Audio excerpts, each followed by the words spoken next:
How to use multiple accounts in eFootball. Hi guys, welcome. In this video I'm going to show you how you can do it easily. So first of all, you have to start by opening up your Play Store and you have to download this application called Island. Simply search for that. Once you have searched for that, you have to go for this one with the mountains, so simply install it. This is about 2.5 MB. So once you have installed this, click on open and you have to grant all the permissions.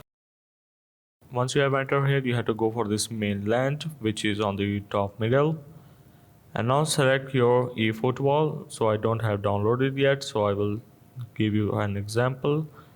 Now you have to click on this plus icon on the bottom right corner and go for this clone app to Island, which is the second option.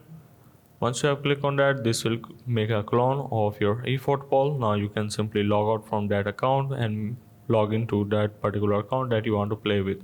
So that's how basically you can use multiple accounts in eFootball.